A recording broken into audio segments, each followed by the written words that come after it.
오늘 설교 제목을 반전의 연속이라고 했는데요. 반전은 뭐 영화나 드라마, 뭐 스포츠까지 막론하고 반전이 있어야 모든 재미가 있습니다. 이 반전이라는 것이 이제 이 방향을 가다가 갑자기 방향이 완전히 바뀌는 거잖아요.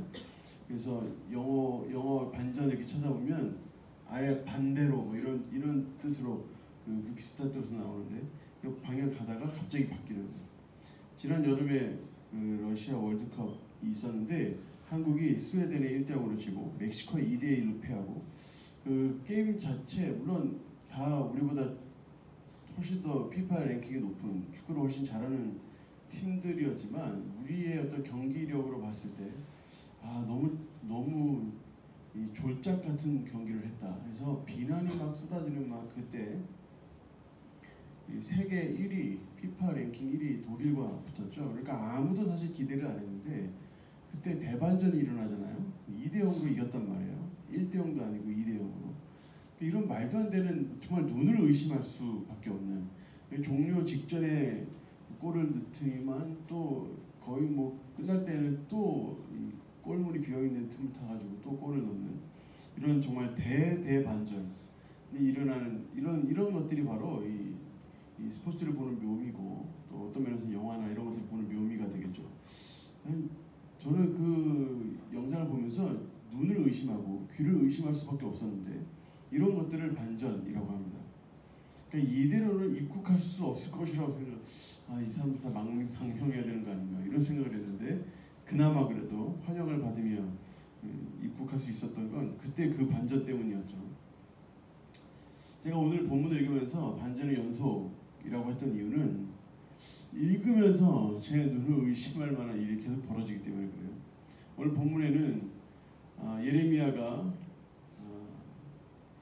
그동안 숱한 예언을 해왔는데 이스라엘 백성들에게 다 거부당하고 심지어 죽임을 당할 뻔하고 구덩이에 뭐 가두어지고 이런 일들을 쭉 겪었던 그 예레미야에게 이제 이스라엘 백성들이 찾아오는 겁니다. 그러면서 예언을 부탁하는 거예요. 하나님의 말씀을 부탁하는 거예요. 우리를 위해 기도해달라는 거예요. 그래서 여러분 2절에 오늘 말씀의 2절에 보시면 2절에 당신은 우리의 탄원을 듣고 이 남아있는 모든 자를 위하여 당신 하나님 여호와께 기도해 주소서. 당신이 보는 바와 같이 우리는 많은 사람 중에 남은 적은 무리이다. 그러니까 여기서 탄원이라는 뜻이 나오는데 탄원은 간절히 구하오니 이런 뜻이에요. 그러니까 와가지고 그동안에 예레미야가 숱한 예언을 했음에도 불구하고 듣지 않았던 이 사람이 간절히 원하는 거예요. 하나님 말씀을 해달라고, 주의 음성을 들려달라고, 우리를 위해 기도해달라고 간절히 이야기하는 거죠. 사실 이거 엄청난 반전이죠. 그런데 예레미야가 그 말씀을 전하기도 전에 이들이 어떻게 또 맹세하냐면 5절에 보시면 모든 말씀들을 행하리이다. 순종을 약속을 하는 거예요. 그러면서 성실한 증인이 되십시오. 그러면서 6절에 보면 우리에게 좋든지 좋지 않든지 막론하고 순종하겠습니다. 순종까지 약속을 하는 거예요. 그러니까 무슨 일이 있어도 순종하겠습니다. 그러니까 이때의 배경을 우리가 알아야 되는데 물론 우리가 계속 읽어오고 있습니다만 바벨론이 남유다를 멸망을 시켰어요. 이제 뭐 나라가 폐허가 된 상태죠. 이때 바벨론이 유다 총독을 한 명 세우잖아요. 그다랴인데 그다랴를 세운단 말이에요. 근데 그다랴가 세워진 것은 하나님의 뜻이었어요. 그다랴가 세워진 것은 그 전쟁의 폐허 속에서 이스라엘 백성들이 살아가도록 이끌기 위한 하나님의 긍휼이었단 말이죠. 그래서 이 그다랴라는 사람이 미스바에다가 유다 사람들이 와서 머물 수 있도록 꽤 풍족하게 그 폐허 중에서도 그래도 꽤 풍족하게 누릴 수 있도록 공간을 마련해 줬어요. 그런데 이 그다랴가 그래도 일을 잘하고 있는데 이때 이스마엘이라는 사람이 등장을 해요. 하여튼 이스마엘이라는 이름을 하여튼 뭐 창세기 나오든 예레미야 나오든 하여튼 좀 그래요. 이 예레미야 그 이스마엘이라는 사람이 등장해서 이스마엘이 딱 보면 일면식으로 딱 보면 굉장히 애국심에 불타는 사람 같아요. 그래서 친바벨론 성향을 가진 사람들을 다 살해하기 시작합니다. 친바벨론 성향. 그러니까 친바벨론 성향에 있는 사람들을 막 살해하기 시작하는데 수도 될 수 없이 막 80명의 사람은 막 다 막 죽이고 막 이렇게 나가는데 거기 보면 또 41장 8절 그쯤에 보면 또 돈이 많습니다. 제가 뭐 이것저것 땅에다 숨겨놨어요. 막 이러니까 또 그 사람들도 살려준단 말이에요. 그러니까 이건 뭐 단순히 애국심에 불타는 사람도 아닌 것 같고, 하여튼 이런 뭔가 이 정체를 알 수 없는 이 사람이 나타나가지고 하여튼 뭐 많은 사람들을 죽여가는데 그 중에 한 사람이 또 그다라인 거죠. 그다라를 죽였으면 본인이 이스라엘의 어떤 뭐 원수를 갚는다는 둥, 뭐 하여튼 애국심으로 그랬다는 둥, 하여튼 잘못 판단했던, 하여튼간에 그다라를 죽였으면 그 백성들이 지켜줘야 될 거 아니에요. 나름대로의 쿠데타인데. 그런데 그렇게 죽이고 나서 이스마엘은 암몬으로 도망가 버려요. 암몬으로 도망가 버리고 남아있는 이스라엘 백성들이 이제 큰일 난 거죠. 바벨론이 세운 이 유다 총독이었던 그다라가 죽었다는 소식이 바벨론에 들리면 바벨론이 분명히 가만히 있지 않을 거란 말이에요. 다시 쳐들어올 거야. 그 무시무시한 군대가 또다시 이스라엘을 쳐들어와가지고 또다시 이 땅이 폐허가 될 거란 말이죠. 그러니까 거기에 겁을 먹은 이 남은 자들이 애굽으로 도망가는 길에, 바벨론과 최대한 멀리 떨어진 강대국에 도망가는 길이에요. 도망가는 길에 베들레헴 근처에 도착했는데 그들의 귀에 여기에 예레미야 선지자가 어디에 있다 한 소리가 들리는 거예요. 그러니까 이 예레미야를 찾아가가지고 이 급박한 상황에서 지푸라기라도 잡는 심정으로 갈급한 마음으로 좀 예레미야를 찾아온 상황인 거예요. 그러니까 이런 갈급한 마음이니까 예레미야에게 무슨 말을 하든지 다 듣겠다. 우리가 지금 어떻게 해야 되냐, 지금 애굽으로 가는 게 맞긴 맞냐, 애굽으로 가서 우리가 과연 살아남을 수 있냐, 뭐 이렇게 이건 묻는 거죠. 그러니까 예레미야가 그것에 대해서 예언을 해줍니다. 이게 바로 10절에서 12절인데요. 여러분 잠깐 보시면 이렇게 예언하십니다. 너희가 이 땅에 눌러 앉아 산다면, 어디 가지 말라는 거죠. 애굽으로 가지 말라는 겁니다. 너 이 땅에 눌러 산다면 내가 너희를 세우고 헐지 아니하며 너희를 심고 뽑지 아니하리니 이는 내가 너희에게 내린 재난에 대하여 뜻을 돌이킴이라. 여러분 그동안 숱하게 하나님께서 내가 뜻을 돌이키겠다. 여러 번 말씀하셨어요. 순종하면 뜻을 돌이키겠다. 그런데 다 거부해왔고 오히려 그 선지자를 죽이려고 했고, 근데 또 이 앞에서 주님께 이 반절을 보이면서 순종하겠습니다 하니까 또 주님이 또 뭐라 그래요? 그러면 내가 돌이키겠다. 그러면서 11절에 이들의 마음을 너무 잘 아시는 거죠. 단도리를 하시는 거예요. 지금 이들이 제일 무서워하는 것은 사실은 어떻게 보면 하나님이 아니라 바벨론 왕이거든요. 그러니까 11절에 보면 두려워하지 말라는 거예요. 두려워하지 말라는 몇 번이나 하세요. 내가 너를 구원하겠다. 바벨론 왕 두려워하지 마라. 내가 너를 구원하겠다. 또 13절에도 근데 네가 만일 여호와의 말씀에 복종하지 않고 말하기를 우리는 이 땅에 살지 않겠다, 애굽으로 가겠다 이러면 잘못될 것이라는 거예요. 그냥 그것만 하지 말라는 거예요. 사실 이것은 그럼 그렇게 하면 되겠네 이렇게 우리가 쉽게 생각할 수 있지만, 자기 눈앞에서 바벨론의 군대에 자신의 가족들이, 자신의 땅이, 자신의 성벽이 무너지는 것을 두 눈으로 본 사람들은 이렇게 순종하기는 쉽진 않아요. 바벨론 왕이 얼마나 무서운지 너무 잘 알고 그 군대가 얼마나 무시무시한지를 너무너무 잘 아는 이런 상황에서 지금 그 바벨론 왕이 언제 쳐들어올지 모르는 상황에서 애굽으로 도망하는 길에 지금 이 소리를 듣는 거예요. 그러니까 여기에 머물러 있으라, 이 말은 사실은 이들에게서는 상당히 두려운 말일 수 있어요.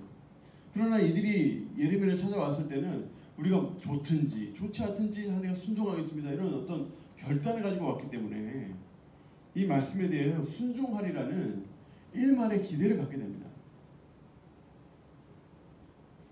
근데 이 일만의 기대가 또 반전이 일어나는데, 우리가 읽지는 않았습니다만 43장 2절에 보면 지금 우리가 쭉 읽은 이 말씀까지가 이제 하나님의 말씀이 딱 세 절로 딱 돼 있고 그 세 절 이후에 경고가 이어지는데, 그 뒤에 우리가 오늘 읽지 않은 42절 후반부에 있는 이 본문들은 다 경고에 대한 말씀이거든요. 이 예레미야 말씀이 딱 끝나자마자 43절에 이들의 반응이 나와요. 처음에 순종하겠습니다. 좋든지 좋지 않든지 하여튼 순종하겠습니다 이렇게 이야기를 해놓고 43장 2절에 뭐라 그래요? 여러분 보세요. 호사야의 아들 아살, 아까 그 사람들이 가레아의 요나단, 아까 그 사람이죠. 모든 오만한 자가, 그냥 성경이 뭐라고 얘기하면 그냥 오만한 자라고 표현해버려요. 모든 오만한 자가 예레미야에게 말하기를 내가 거짓을 말하는도다. 대바들 아닙니까 이거?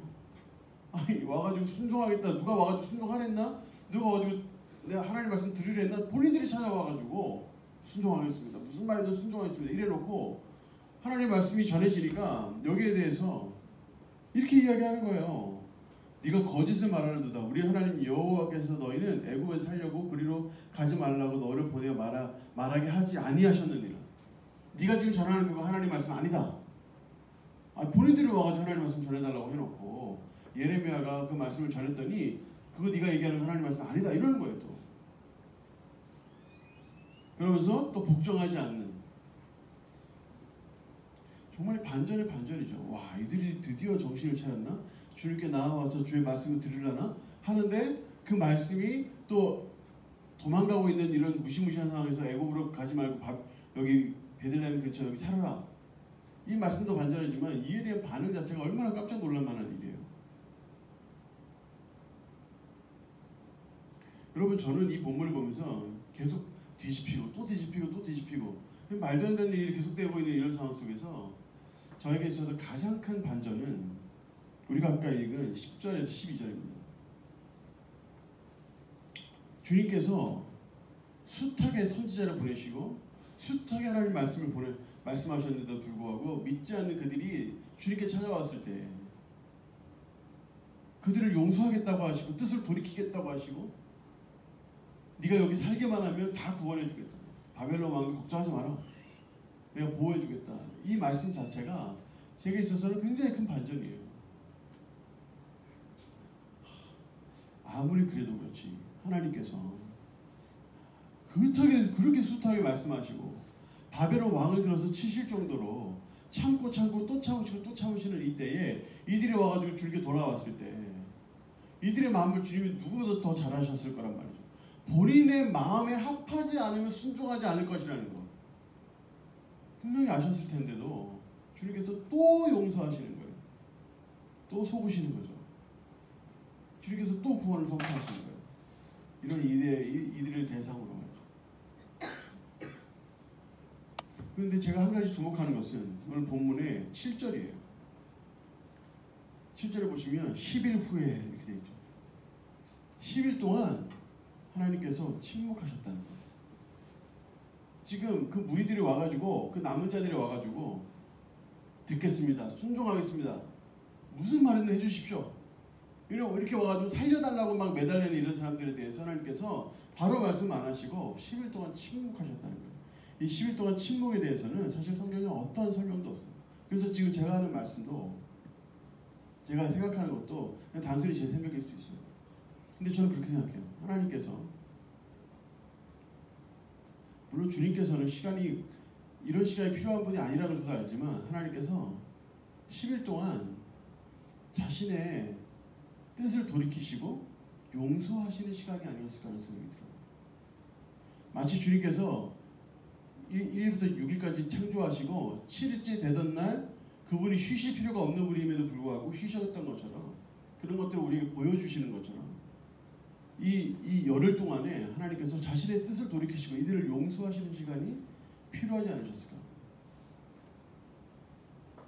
이런 생각이 딱 드니까 성경에 전체에 나와 있는 가장 큰 반전이 무엇일까? 예수 그리스도가 이 땅에 오신 거 아닐까? 하나님이신 그분이 이 땅에 갓난아이로 태어나서 그것도 모든 아이는 살려고 태어나지만 이 아이는 죽으려고 태어난 사람의 표현으로 보자면 가장 큰 비운을 타고난 이 하나님이신 이분이 이 땅에 오셨을 때 그 앞에 400년이라는 침묵이 있었어요.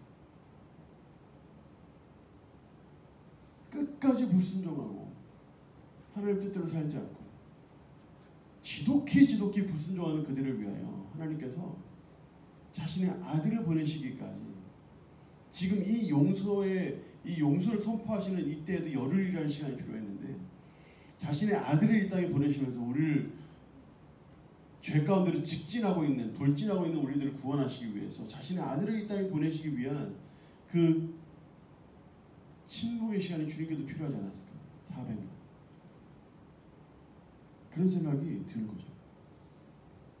그리고 그 400년의 그 침묵, 그 대반전의 그 주인공이 바로 여기 좀 앉아있는 우리들이라는 거죠.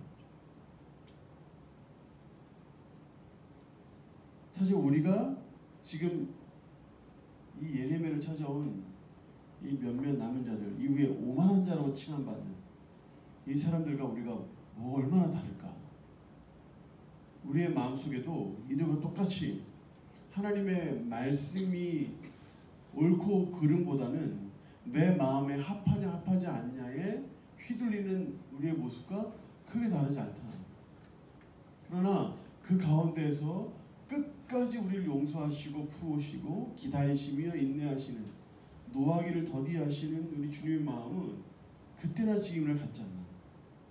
주님께서 우리의 삶 속에 400년이나 침묵하시면서 준비하셨던 자신의 아들, 물론 그 주님의 자신의 아들을 보내주시는 이 계획은 이미 태초에 이미 계획되어 있었지만 여하튼간에 하나님께서 우리를 용서하시고 우리를 기다리시고 우리를 인내하시는 그 400년의 시간 이후에 자신의 아들을 이 땅에 보내주시는 이 놀라운 기적들을 우리가 그날을 기념하는 그날이 이제 한 달밖에 남지 않았는데 바로 그날을 바로 기다리시면서 주님께서 우리에게 이 말씀을 통해 어떤 메시지를 주실까?